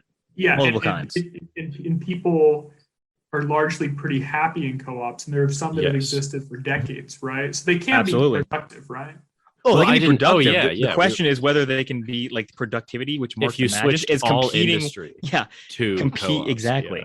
So this kind of system where you can imagine co-ops working, I'm a little bit more familiar with consumer co-ops actually, where like the people who like purchase, like imagine a grocery store consumer co-op, right? You become a part owner, and you can kind of have some say, in the form of a vote or whatever, about like what things are grown or bought and like supplied at the store. But it's only going to really work again. Like you can't reach the same productivity as like modern capitalism. Or if you do, only it's a niche. The estrangement is still there. Yeah, exactly. Like, right, you can't like solve both problems, the productive problem and the estrangement problem. It's like we can get like these kind of co-ops, and they're actually very interesting economic topics. So I know a little bit about it, but not as much as to satisfy you guys, I'm sure. But like, you can't like it can operate in like a niche of like kind of like imagine like a kind of chemical free vegan kind of boutique almost grocer, right? You can actually get a co-op like structure working really well in that case, right? You have like a very like people genuinely interested in like the product that they're getting. It's like, but you can't get that model to work over the scale of a modern city. It's absurd. I almost feel like it relies on capitalism being the underlying. It's almost like parasitic on it, because it's like, oh, you actually need people who are just like, you kind of need. Well, but both wealthy, but also like that middle class pauper almost. 100%. You need the middle class pauper, the one who has like money to spare and like time to dedicate towards like making decisions about like whether they want asparagus or Brussels sprouts. Like, this is why I'm honestly like I would describe myself right now as like a paradoxicalist about Marx, because like everything just terminates in a paradox, honestly, with this, because it's like, okay, is the state of the world good? No. Is any proposed way of solving it better? No. Like, what should we do? I don't know. Can we get to this candy land where he describes where you can get like, division of labor with no alienation, enormous productive capacities without any notion of private property? Like, it's so hard to imagine, and it is so tempting to imagine. Like, it's a million. Like, you can, again, this is a political document first and foremost. So you can like it's entailed by that is the fact that he's not going into like the theory, right? He wrote like Capital, like an enormous tome where he puts theory, but like it invokes sentiments, but serious inquisition just it's not very satisfying. It is also paradoxical on multiple ends. This also begins to conjure up aspects of like Plato's noble lie, also, where it's like the entire thing, the entire thing is kind of a facade. But because it's a facade, it works. Like, you're referring to like Marxist proposals or like our capitalistic system? Our capitalistic system. So his observation thing. Yeah. It's like, oh, actually, you are just gonna live and die like just ground up in the gears of like this for this system. But it's like only through that can you even have that miserable life. Yeah, I mean, the reality it really kind of does. It is. I mean, even just discussing this paper actually made me see how crucial like the kind of Hegelian philosophy is to this. It's like you have to kind of presuppose this grand arc, this kind of like we're going towards the something, right? Whatever that is. And without it, it falls to pieces. Because if you kind of view the world as like, we're born into a place with no guidance, there's nothing preventing like even enormous shittiness like crashing upon us at any moment. It's like we've constructed a system which it's better than viable like any alternative, right? I mean, we aren't manifesting the most efficient version of that, especially in the US, but like or do we get enormous productivity? Do we get like a poverty that actually changes and betters itself, even if it's still poverty? Like, kind of, yeah. Honestly, gun to my head right now, if you're like, okay, you're philosopher king, you have to change the system in some way. Like Marx would be so disappointed in me because I'm still just going to be like social democracy. Oh, he hates the social democrats. I know he hates them, but I don't understand how like it just seems like right now that's our best idea of like what a good compromise is. Because I don't know, like I don't understand how Marx, and he never addresses this. He doesn't agree. He doesn't agree with like compromise in that sense. That's the thing. It's like if you still live in a system, and this is where I actually I was thinking about this, Jordan. Some of your claims earlier. You remember describing like the idea of the academic philosopher. It's kind of like you kind of get rid of the alienation, right? From majority. Marx, I think, would actually say to that, like at least 47. Marx, like, you simply have like come to accept your chains. You found bliss with your chains still on because like you don't own, because you're underneath still that system, right? I mean, it's still, you're still in an abstract kind of product producing, but you still are underneath like owners, even if it's like a board of directors. Like he says, like whatever like satisfaction you get is the satisfaction of a slave in his chain. And I'm not joking. Like this is not my view, but Marx's. Like, he literally would tell you that to his face, I'm pretty sure. No, but the thing I was laughing at is like, oh no, you've just like justified Jordan Peterson's entire existence, where he's like he's just this like philosopher who's underneath no one, just like making spurious claims and misquoting people. and Marx would be like, that is like the non-estranged person in its entirety. The only true man. Yeah. But I'm sorry. I couldn't help but laugh at that. No. I totally agree. But yeah, that again, you can disagree about whether Marx would agree with that claim, but I do think that's what he would say is like, yeah, there is no compromise because the alienation is still there. The injustice of the appropriation of labor is still there, but it's just impossible for us to imagine like the same productivity. Like imagine we just don't produce medicine anymore. It's like that's hell upon hell. Yeah, and it's also like, dude, medicine, like pharmaceutical co-ops don't make any sense. It's like each person's like artisanally making just like it just doesn't make any sense. Just artisanal like antibodies being produced. It's like like artisanal monoclonal antibodies just writhing. I think though, like I still don't think that's exactly what Marx is like advocating for, like precisely. The co-op is just the only rationalization you can possibly make with his contradictions. But that's what I mean though. Like, but even the co-op, like, you're not imagining that, like, every single person is like, of course, it's like, there's a straw man. It's not a group of artisans. So exactly. So I mean, I think the idea, like the major critiques there would be like, I mean, what was the, I'm kind of blanking at this hour at this point, but what was the pharmaceutical company that was pumping out tons of Oxycontin? What was that again? I'm not sure. I should know the name. There were a couple companies, but yeah, the whole. Well, it was one major company. I mean, like. What was your point with it? Well, the point is like, okay, so in that system, right, you've got like a bunch of like hardworking scientists that are like, developing methods to, ultimately produce this drug, but you've got like a family making billions. Oh, it might have been like Merck, actually. I think about it. Maybe not, but either way, but you had like billions of dollars pretty much like going to like, to like this family, and you had like this higher up pretty much where, your boss's boss might make 300,000. Like the family behind the pharmaceutical company might make a few $1 billion. It's like the son of that heir is definitely just sitting there reaping the benefits. But here's my question. So someone like who advocates for a co-op might say, okay, no family. Yeah. I mean, it's just like in like the means of production at that point, like that would largely be owned. Yes. By the workers. It would be owned by the scientists. I have a question then. Okay, this might be a really stupid question. I'm not seeing the way out of it, but here it is. Okay. Because I was thinking about that too. And it's like, okay, so he's identified the problem, like you just said, of all of these people are doing actual work, and then the majority of their profit just gets taken by the owning family, right? Okay. Nix the owning family. and then their share of the company gets redistributed to the actual people of the company, right? Okay. This is just my like intuition. So this could be a stupid question, but it's not, I'm sure. That seems to me like it's going to result in just as the company kind of profits, instead of the profits going to the people, the owners, it's going to go to the people of the company, right?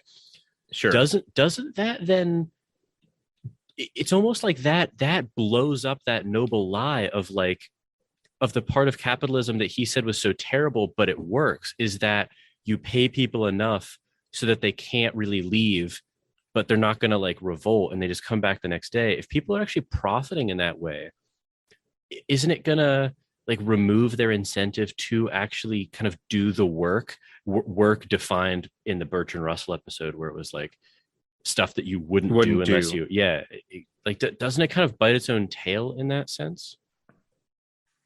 I guess I'm not sure I even understood that. I'm sorry. Okay. I think I get what you're saying, but I was going to tie it to alienation. I thought you were going to do that, but you didn't. Exactly. That's the other side of the coin. That's the coin I was predicting. You could go that I don't know how you get out of that problem either, but like, billions are going to like the owning families right now. Yeah. Right. Sure. You change that, and then their share is evenly divided between the people of the company. Right. Right. So then as the company profits, all of the individuals are going to profit, right? Mm-hmm. But everyone's still doing their same jobs, it kind of seems like. So the people who are doing shit jobs that they don't want to do, who are still estranged, if they're profiting, why wouldn't they just cease to work then? Well, here's the thing. This is what I was expecting. They're part of the company, right? They would need to continue working as part of the company to reap the profits of the company. But what I'm saying is that if they're actually reaping the profits, I don't know. So maybe I guess the claim is that they wouldn't be reaping enough profits so that they could quit. It's just like what I'm saying is, like, if you don't like your job, like if you wouldn't intrinsically do it. Yeah. Right. Because at the company, there's still got to be just like a cleanup crew or something I think I can address your point. Okay. So you basically identify like the cleanup crew that would be doing, work in the Bertrand Russell sense, right? Yeah. In this system that seemingly addresses Marx's problems, right? Yeah. Okay. So basically what I would say to that is it depends on like the way we're using the term alienation. Mm-hmm. Right, because that's kind of where he identifies the problem, right? It's like an artisanal. But the thing is, like, he said, this is part of the last episode. One of the biggest problems I had with it is you can imagine a like kind of colloquial sense of alienation that is still entailed by any like of the Bertrand style work, mm-hmm. or just like kind of just labor in general. But Marx is saying specifically like his alienation is the estrangement of like primarily your a bit of a bait and switch. It's a bit of a bait and switch then, because it either is or he's not clear enough with like what he's referring to.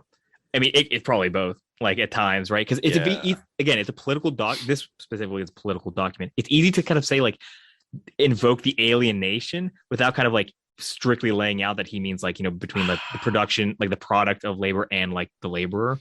Yeah, but like it butts.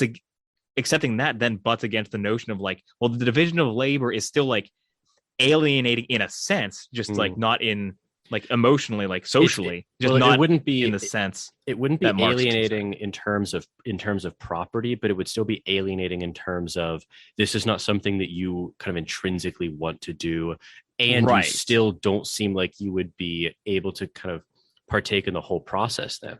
Oh yeah, no. So if that's what he means by alienation, then it's inconsistent entirely. But I think what he's saying is like he addresses like the problem of alienation as being that particular type of alienation.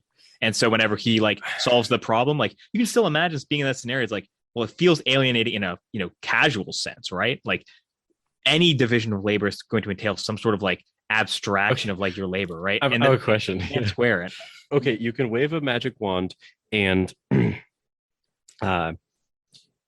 change the structure of companies right now such that you actually do strip the ownership of the means of production, like the pure profiteering, split that evenly and then redistribute it in stock to all of the people working at the company. that alone. So we're not going to change the productivity aspects of it. We're not going to change, like the alienation aspects of it. Would you do that right now or not? Probably for a lot of companies, yeah. Assuming productivity stays the same, like that's that's the big question. But I thought that you were saying like that included. And I thought your point was about the alienation. I mean, if the productive... I was just saying, like, everyone's doing the same jobs and everything. It's not like the nature of the jobs is changing. Or anything like that. Then I can cite the lack of productivity as like my reason to deny, right? Yeah, you're able to. 100%. So you wouldn't do it then? No. And can I clarify first? And, yeah, of course.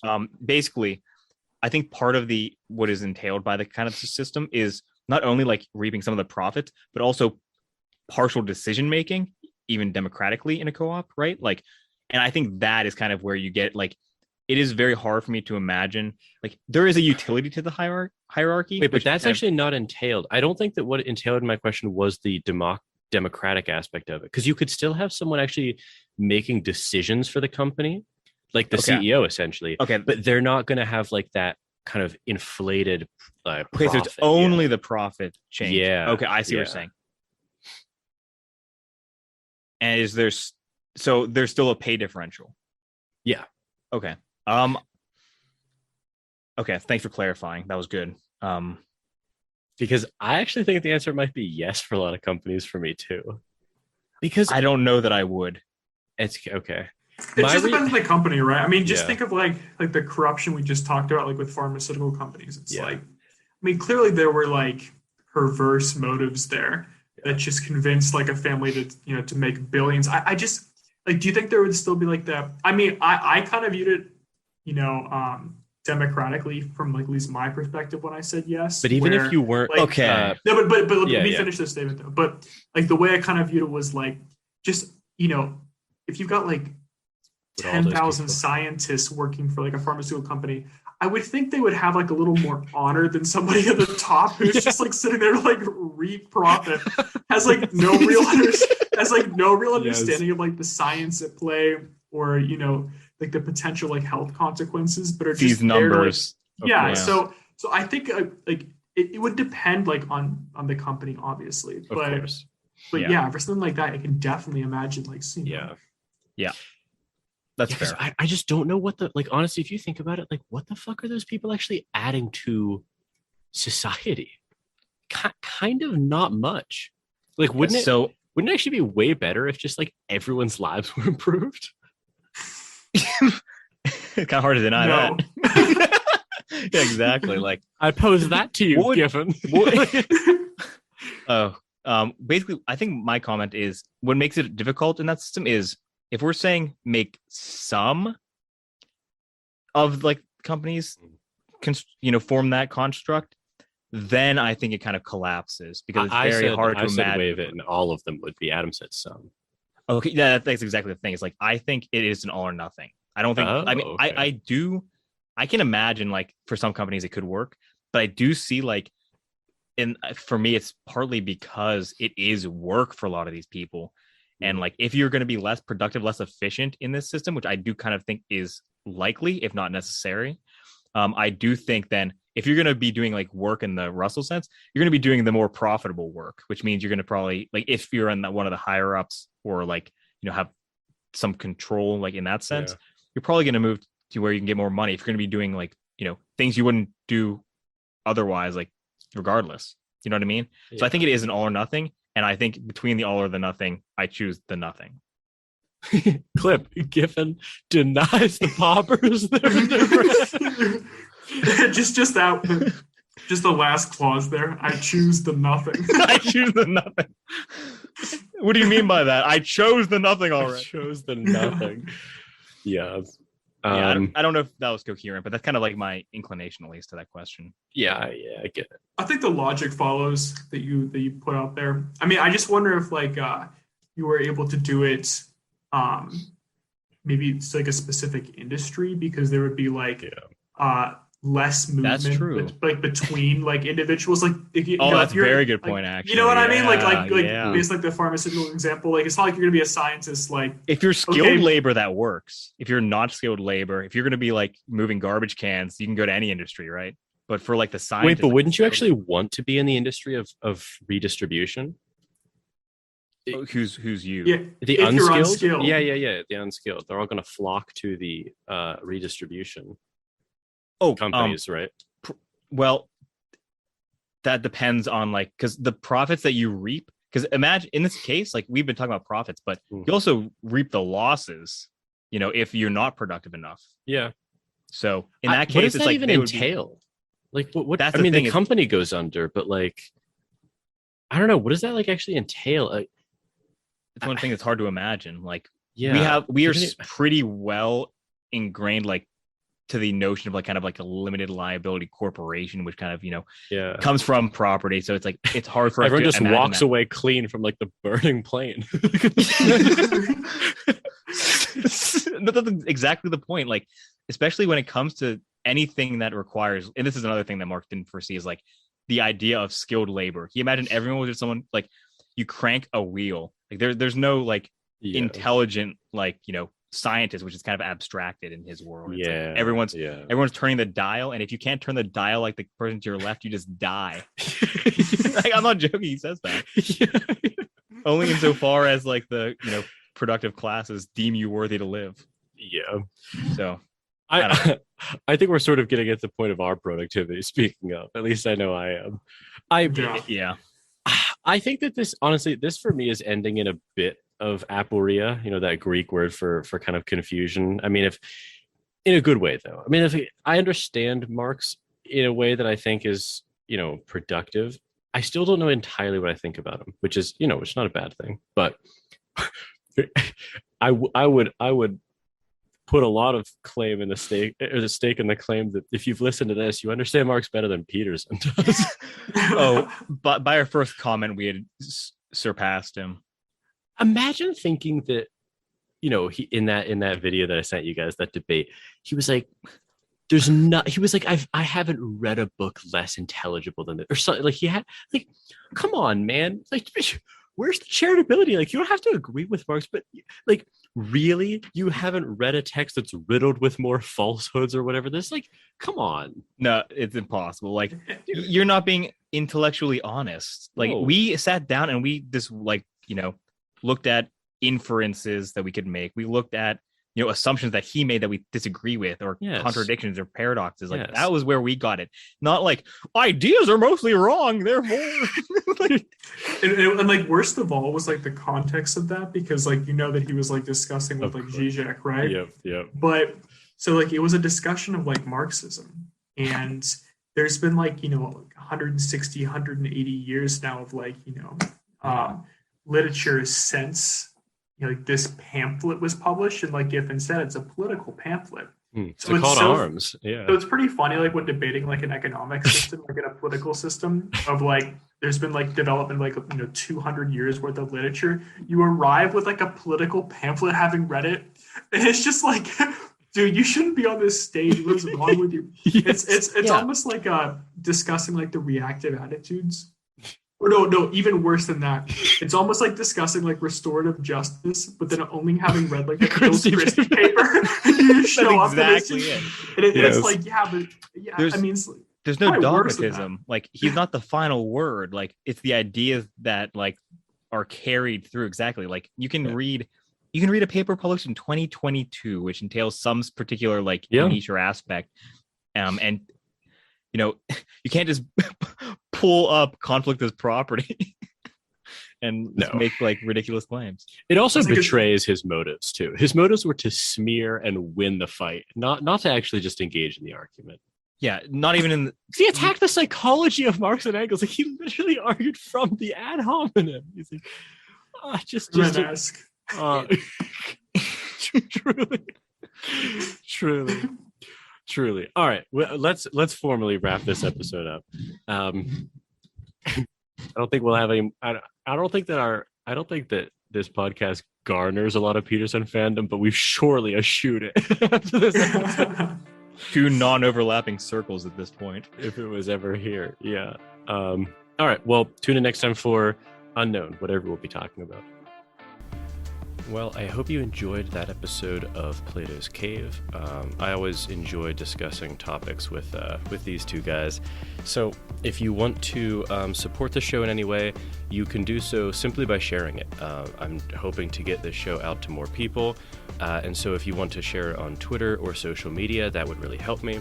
You can also rate it on Apple Podcasts. Like this video if you're watching on YouTube, or subscribe via Apple Podcasts or an RSS feed. You can also discuss it on your own show and link back to my website, or you can connect me with recommended guests or topics to cover. You can get in contact with me at platoscavepodcast@gmail.com. Follow me on Twitter at Jordan_C_Myers. And I now have a website for my philosophy endeavors at jordanmyers.org. If you want to know a little bit more about me and my fellow co-hosts, as I said in the introduction, I'm a master's student in philosophy at the University of Houston. I did my undergrad at the University of Pittsburgh, where I studied mechanical engineering and philosophy. And now that I'm back at school, I'm hoping to more closely study moral responsibility, free will, ethics, epistemology, and moral psychology. Those are topics that I was introduced to and got really interested in my undergrad work. So Adam and Giffin accompanied me on this show, and Adam is one of my oldest friends. We actually met in kindergarten, and we've been interested in philosophical topics for as long as we can remember, and in a lot of ways it's been the basis of our friendship. Adam studied chemistry and biology at Cornell, and he is currently working at a law firm. And he's especially interested in moral responsibility as well, but also law, religion, and free will. Giffin is also one of my oldest friends, and we've been friends since elementary school as well. Giffin studied biology and economics at RPI, and now he works in human health research. He believes that there's very interesting overlap between both of his fields of study and philosophy, and he's particularly interested in exploring political philosophy. So this series was right up his alley. And with all of that information, again, I hope that you enjoyed this episode, and I hope that you get in contact with me or follow my work in any way that you deem reasonable to do. So with that, thank you for listening.